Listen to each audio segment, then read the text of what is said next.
출발하겠습니다.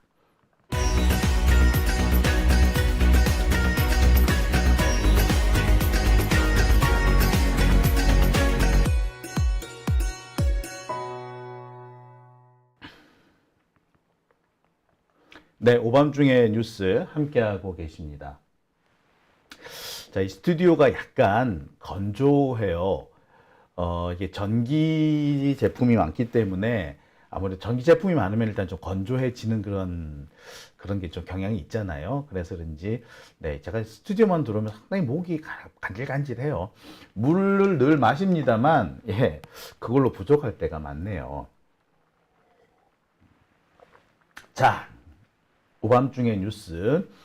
그러면 제가 준비한 첫 번째 주제부터 들어가겠습니다. 자, 보리 PD님께서는 초록 동색임이라고 하셨고요. 백마 장군님께서는 언론 프레임에 속지 말자라고도 하셨습니다. 그러니까 이렇다니까요.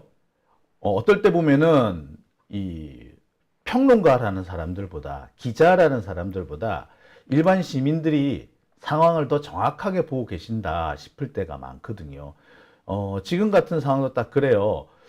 윤석열과 한동훈, 둘이 싸우면 우리야 좋지. 하지만 둘이 싸운다 이 얘기 너무 강조하는 것은 약간, 뭐라고 그래야 될까요? 예, 희망사항이 섞인 거죠. 둘이 싸워서 같이 멸망하면은, 같이 자멸하면은 우리로서는 더 바랄 게 없죠.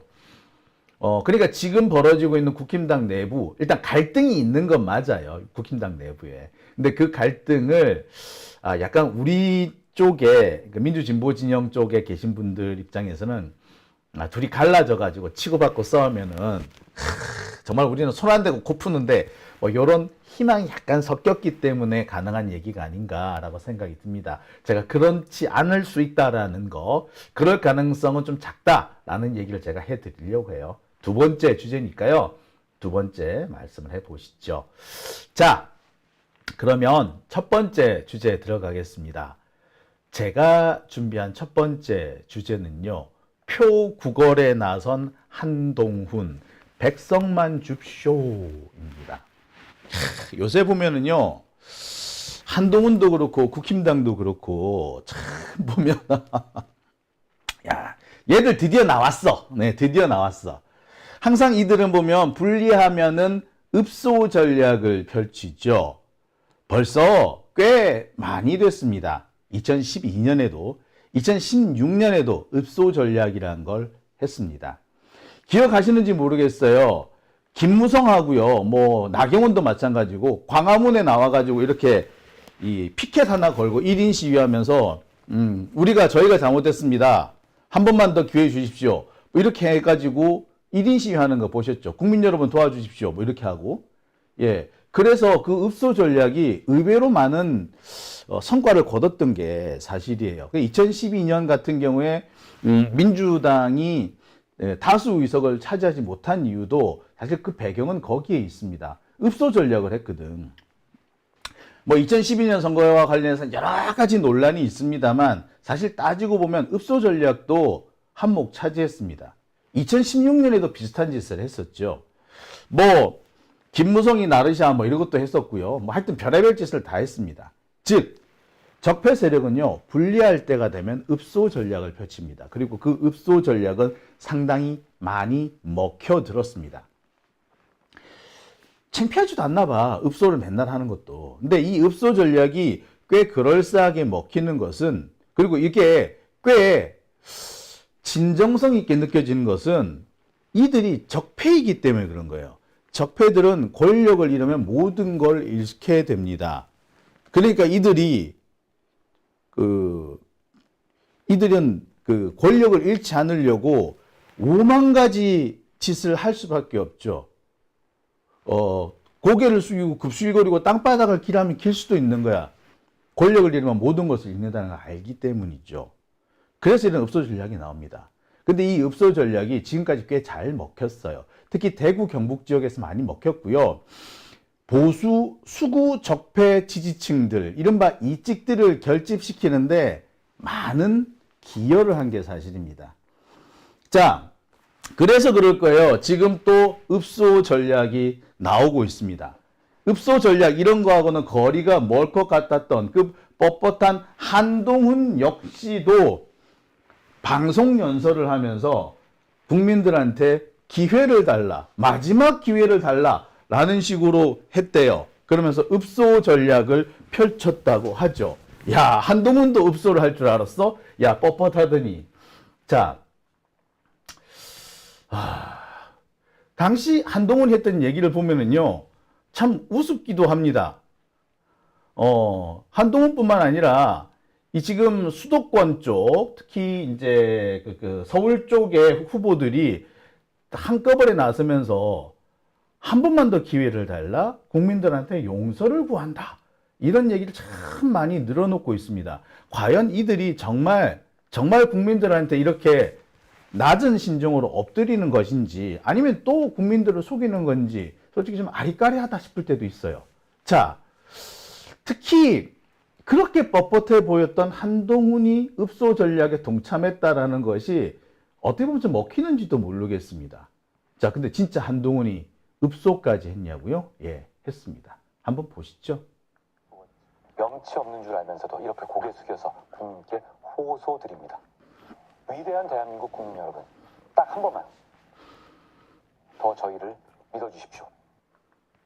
참 염치 없지만 한 번만 더 믿어달래, 한 번만 더 기회를 달래. 염치 없는 줄 알면은 이제 이런 짓을 하지 말아야죠. 또 기회를 달라, 이런 뻔뻔한 소리는 하지 말아야 되는 거 아닌가요? 자, 그런데도 이들은 뻔뻔스럽게 다시 요구를 합니다. 한 번만 더 기회를 달래. 자, 이들이 이렇게 읍소까지 하게 된 배경은 아무래도 현재 지금 이 선거 판세가 자기들 마음대로 되지 않는다, 불리하게 진행되고 있다는 점 때문이겠죠. 특히 수도권에서 그리고 부산 경남 지역에서 이 국힘당 지지세가 급격히 위축되고 있다는 게 뭐 정설이에요. 모든 사람들이, 모든 뭐 여론조사 전문가나 정치 전문가들이 공통적으로 얘기합니다. 국힘당이 지금 서울에서, 수도권에서, 그리고 부산 경남에서 엄청 고전하고 있다. 지금처럼 가면은 얼굴 100석도 못 얻을 거야 라는 얘기가 나오죠. 진짜 100석을 못 얻을 거다라고 보기는 솔직히 어려워요. 아무리 그렇지만 100석을 못 먹겠어. 하지만 이들한테 위기감이 있는 것은 분명하죠. 자, 이 위기감이 이 읍소 전략을 부른 겁니다. 설마 100석도 못 얻겠습니까, 진짜? 아니, 걔네들도 진짜 알아. 설마 100석도 못 얻겠어까지는 알아. 하지만 100석만 줍쇼라고 굽실거리는 거, 마치 한 푼만 줍쇼, 이렇게 불쌍한 표정을 지으면서 읍소를 하는 것은, 예, 그래야지 130석을 얻을 수 있기 때문인 겁니다. 지금 당장은 100석이 부족하다, 100석도 안 될 수 있다, 뭐 이런 식으로 막 떠버려서 불쌍한 척, 위기에 빠진 척 막 이렇게 징징거려야지 보수층들을 결집시킬 수가 있는 거죠. 그러니까 결집을 시키기 위한 수단일 뿐 실제로 이들이 위기에 몰려 있는 거는 아니라는 겁니다. 자, 그러면서 계속 100석 하는 이유는 뭐? 사실 딱 하나밖에 없어요. 아까도 말했듯이, 예, 어떻게든 간에 130석을 지키고 싶은 거예요. 얘네들 지금 제가 볼 때 그래요. 지금 국힘당 그 의석수가 130에서 120 사이 정도로 지금 내려와 있는 것 같아요. 목표 의석이. 그러니까 지금보다 더 내려가면 위험해질 수가 있죠. 그러니까 이거를 지키려면 어떻게? 예, 방법은 딱 하나인 겁니다. 자신들의 그 집토끼라고 하는 전통적인 지지층이라도 결집시키면 선거에서 그래도 120석까지, 경우에 따르면 130까지는 얻어낼 수 있다라고 보기 때문입니다. 특히 어디? 예, 부산 경남인 거지, 부산 경남. 그 다음에 수도권에서 이 외곽 지역, 가평, 양평, 뭐 포천, 뭐 여주 요쪽, 이 외곽 지역, 요쪽으로는 어떻게든 간에 표를 얻어낼 수 있다라고 보기 때문입니다. 그리고 강원도, 그 다음에 충청도, 그러니까 자신들의 전통적인 지지층만 잘 지키면은 적어도 서울 외곽, 그 다음에 강남, 그 다음에 인천 같으면 옹진, 강화 이쪽하고 부산, 경남, 이쪽에서는 민주당 쪽에 흘러갈 것 같은 이 표를 잡아올 수 있다라는 거죠. 그렇게 되면은 단순 계산을 해도요, 120석은 충분히 나옵니다.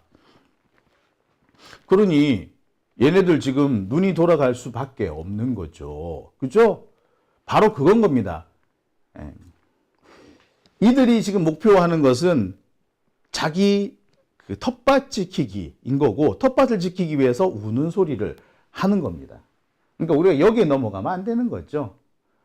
자, 그럼에도 불구하고 국힘당 내부에서 계속 그 위기감이 도는 거는 사실이고요. 실제로 국힘당이 위기인 것도 사실입니다. 하지만 다시 말씀드립니다. 국힘당이 많이 불리한 건 사실이지만 백석은 엄살입니다. 지지율이 하향 추세인 것도 맞아요. 근데 이 지지율 하향 추세를 돌파하는 방법, 현재로서는 읍소밖에 없는 거야. 어떻게든 읍소를 해야 되는 거지. 그래서 납작 엎드리는 겁니다. 그래서 그 뻣뻣해 보이던 한동훈마저도 도와주십시오. 염치 없습니다. 이러고 나오는 겁니다. 이렇게 해서 전통적인 지지층을 복원시켜서 백석만 줍쇼라고 나가면은 130석을 얻을 수 있다. 요 전략을 현재 취하고 있는 거죠. 자, 이런 전략, 읍소 전략이 마침내 어디까지 갔느냐? 야, 이왕 읍소하는 거 윤석열 니도 엎드려. 자, 씨. 솔직히 니가 니 때문에 이렇게 된 거잖아. 너도 엎드려. 니도 그냥 읍소해. 라고 하는 거죠. 이게 뭐다? 바로 그겁니다. 내각 총사퇴설 요까지 나오는 거예요. 읍소하는데 지금 한동훈이 읍소한다고 별로 효과가 없겠거든. 누가 읍소를 해야 된다? 윤석열이 읍소하는 게 제일 맞겠다 이거야. 그런데 윤석열이 대놓고 표전 주십시오 할 수는 없어, 대통령이. 그러니까 어떻게 돼? 내각 총사퇴를 해버린다는 거예요. 내각 총사퇴를 하면 뭐? 읍소하는 게 되잖아. 읍소하는 걸 그렇게 해서 표를 얻겠다는 겁니다. 자, 하지만 이런 방식은요, 명백하게 선거법 위반입니다. 선거가 끝나서 내각 총사퇴를 하는 거야 상관이 없어. 근데 선거 중에 내각 총사퇴를 한다? 그건 어디까지나 선거 운동을 하는 거죠. 이거 탄핵 사유가 되기는 됩니다. 근데 우리는 알고 있어야지. 그리고 경고해야지. 야, 지금 내각 총사퇴 하는 거는 너 선거 운동이야. 그거 탄핵 사유가 된다? 라고 경고를 할 필요도 있는 거죠. 자, 어쨌거나 지금 윤석열과 한동훈 국힘당 엄청 급하고 당황스럽고 지금 위기감이 고조된 것만은 사실입니다.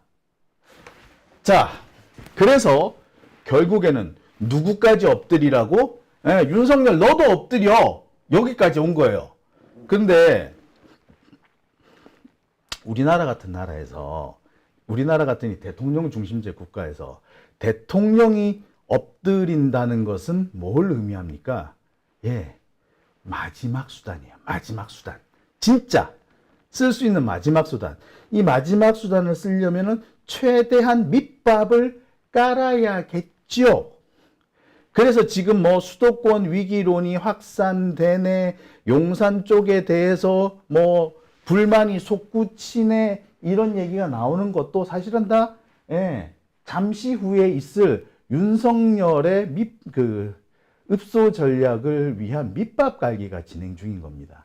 지금 뭐 그래서 김경률이 뭐 대통령실이 문제다라고 이렇게 물고 늘어지는 것도 모르는 사람이 보면은 한동훈과 윤석열의 갈등이라고 볼지 모르겠으나, 제가 보기에는 윤석열도 읍소 전략에 동참하게 만드는, 그리고 그 읍소 전략이 꽤 효과적으로 보이게 만들려는 밑밥이에요. 지금 밑밥 쫙 깔고 있는 겁니다. 그러니까 뭐 용산 성토대회를 한다 이런 얘기 하는 것도 다 밑밥 깔긴 거야. 아니 지금 뭐 솔직히 말해서 보세요. 뭐 국힘당 애들이 뭐 읍소 전략한 게 어제 오늘 일이고 한 번 두 번입니까? 이게 또 먹히겠어? 솔직히 먹힌다고 하더라도 그닥 효과가 없을 수도 있어요. 이 상황에서 가장 효과적인 읍소 전략은 뭐? 윤석열이 엎드리는 거야. 윤석열이 엎드리려면 분위기 조성을 해줘야지. 지금 뭐다? 분위기 조성을 해주는 겁니다. 자, 그런 면에서 보자면 오늘 조혜진 의원인가? 뭐 그 사람이 나와가지고 뭐라 했다죠. 내각 총사퇴 하라 저저 했다. 그 얘기는 뭐 아주 극적인 밑밥 깔기 전술인 거죠. 자, 조혜진이 뭐라고 했는지 그 얘기 한번 들어볼게요. 대한민국이 백척간두에 섰습니다.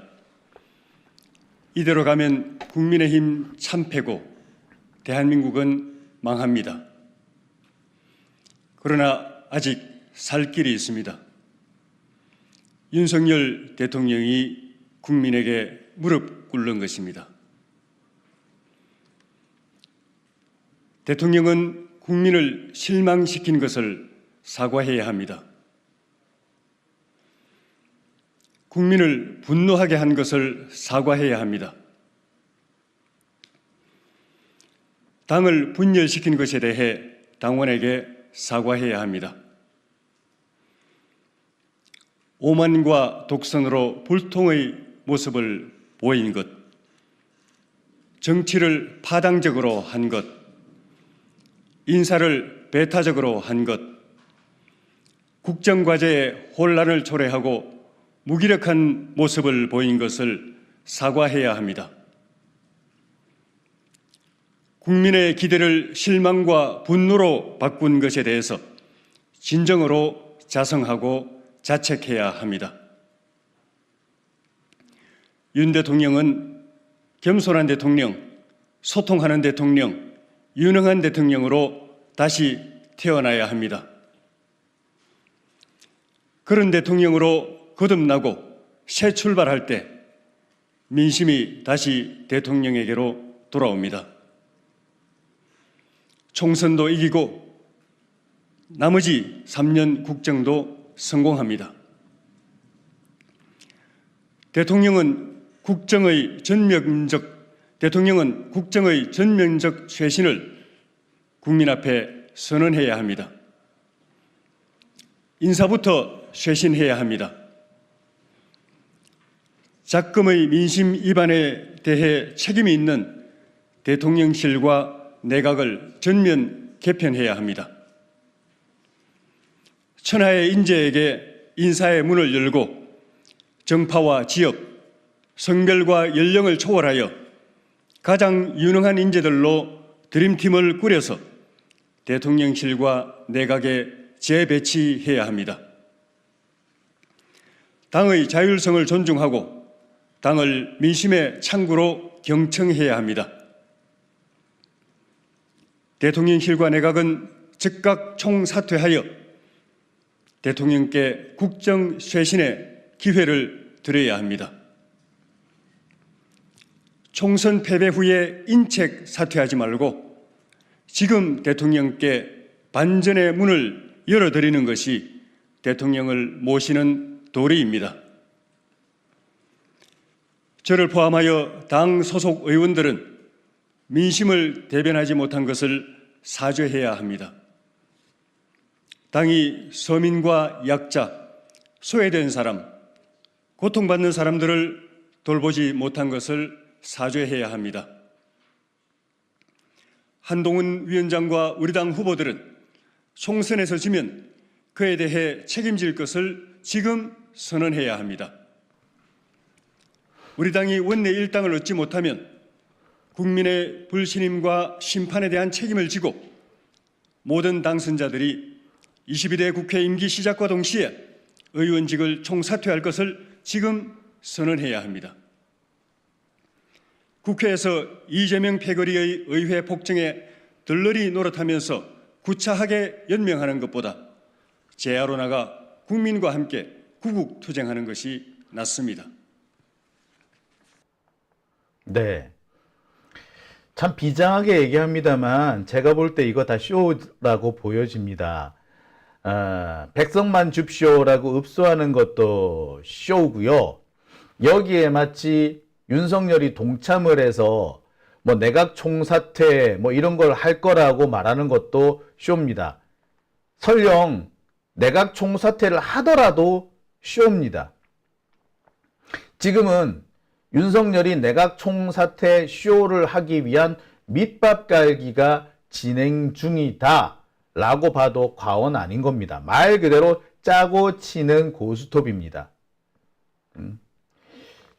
한동훈이 마치 압박을 해서 윤석열을 압박을 해서 이런 일이 나오는 것처럼 한편 어떻게 보면은 국힘당 내부에 뭐 비주류 쪽에서 압박을 해서 이런 일이 나오는 것처럼 떠들고 있으나 실은 아무래도 질 것 같아.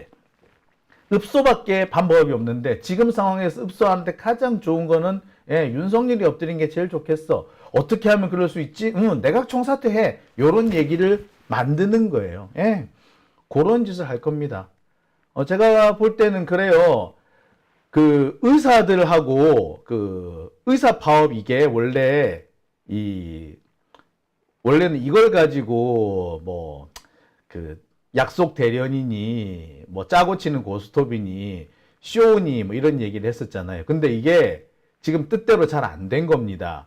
원래 이 짜고 치는 고스톱의 핵심 멤버는 기존에 있는 의사협회 이 지도부인데 새 지도부가 바뀌면서 자기 뜻대로 안 될 가능성이 높아진 거야. 그러니까 새로운 아이템을 발굴한 거죠. 그게 읍소 전략이고 그 읍소에 윤석열까지 끼워 넣겠다는 겁니다.